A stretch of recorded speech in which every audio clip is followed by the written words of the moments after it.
In the wind-warped village of Blackthorn, where the trees grow twisted like the bones of old gods, the townsfolk still whisper the name of Mara Whitethorn, the last witch they burned. They say she died smiling, her mouth full of blackthorn berries. They say her curse still lives in the soil, but no one remembers why she was burned. Only that crops rotted, milk curdled, and the priest's son disappeared. Every year on the spring equinox, a child in Blackthorn goes missing. Every year the villagers lock their doors, say their prayers, and pretend it's just the wind. One year a woman arrives in Blackthorn, a stranger in a red cloak with a crooked walking stick and a fox at her heels. Her name is Elspeth, and she claims to be a historian, but the way she watches the trees, the way she hums to the fog, feels like memory. She rents the old Whitethorn cottage. The villagers avoid her. She lights no lamps, but her windows glow. She buys herbs no one names aloud. She smiles at crows and they bow back.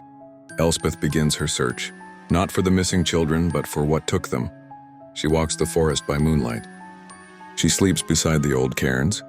She digs beneath the roots of the oldest tree in Blackthorn and finds a doll made of nettle and bone, a necklace of teeth, and a journal stitched in human hair. It belonged to Mara Whitethorn. Mara wasn't the curse, she was the seal, the witch who bound the real evil, a thing made of hunger and shadow called the Hollowing, a creature that feeds on grief and guilt. When they burned Mara, they broke the seal. The Hollowing was never banished, it simply waited. And now it's hungry again. On the eve of the spring equinox, a child is taken, little Rowan, the baker's daughter. The villagers gather in silence, heads bowed.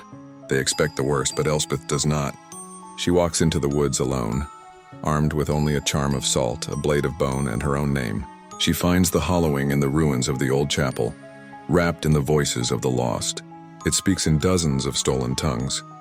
Give me another witch and I will give the girl back. Elspeth nods, but she doesn't give herself. She gives Mara. Using the spells in the journal, she calls Mara's soul back, not the vengeful spirit the village feared, but the truth. A tired woman, bound by betrayal, ready to end the cycle. Mara stands before the Hollowing, teeth bared. You fed on their fear, time to starve. She breaks the seal again, but this time from the inside. She takes the Hollowing into herself, binding it for good. The forest howls, then falls silent. In the morning, the girl returns, eyes wide, no memory of the night. Elspeth disappears, years pass. The equinox comes and goes, no more vanishings. But sometimes, when the wind is high and the crows fly backward, villagers see a red cloak at the edge of the trees, and somewhere deep in the woods, something ancient sleeps, waiting, just in case the world forgets again.